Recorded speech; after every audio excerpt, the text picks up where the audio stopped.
This video is a reflection on how I made my first short film, alone. I'm warning you, this is a hybrid video. Some step-by-step, some technical, but mostly about my decisions and what stayed with me after. And if you're paying attention, it will for you too. Years ago, I shot Aviva's Winter alone. I directed it alone, recorded the sound myself. All first for me. Locations came from proximity. Winter in New England. Cold, gray, my home. I used my mom's car to get to locations, and when she needed it, she drove me around. I didn't have a rental.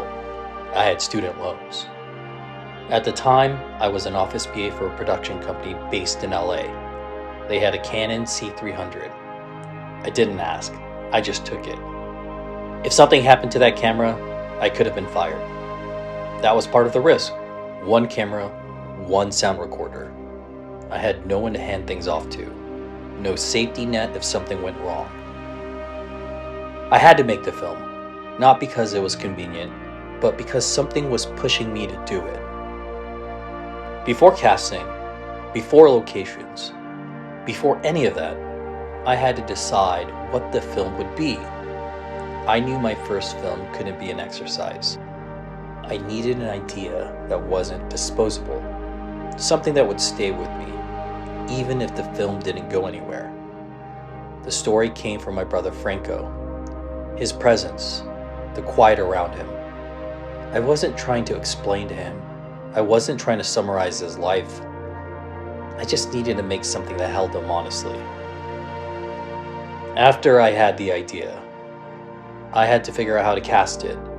I didn't have money, so I looked close.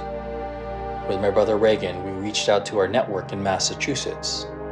Many of them were our mutual friends, people we went to high school with. Most of them were still building their lives, in their own fields, trying to find their own ways. They weren't trained actors, they didn't rehearse, but they listened, they reacted. The quality mattered because the story came from real people. I knew I had to portray my brother differently.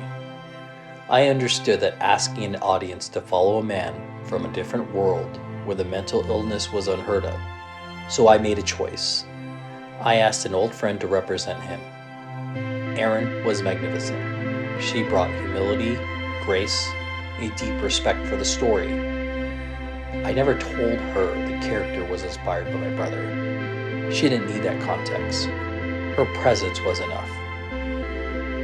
Running camera and sound at the same time changes how you shoot. You simplify, you commit, you stop chasing coverage and start paying attention. I leaned on natural light, windows, overcast days, whatever the winter gave me. When I needed control, I used flex fills. Simple tools to shape what was already there.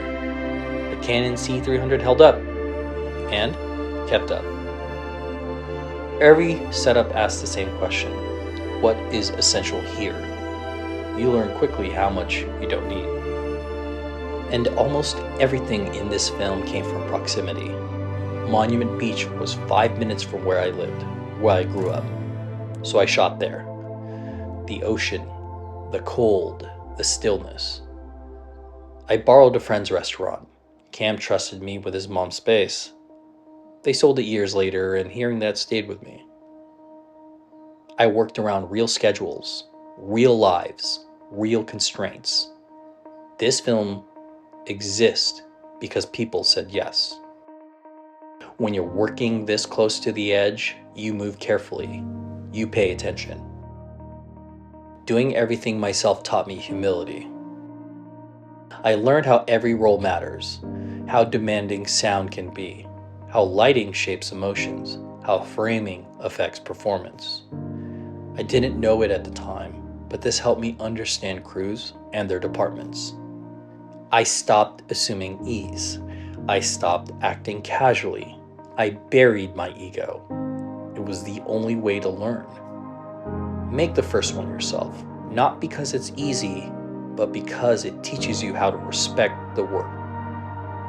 The limitations shape the film. The winter, the restraint, the pacing.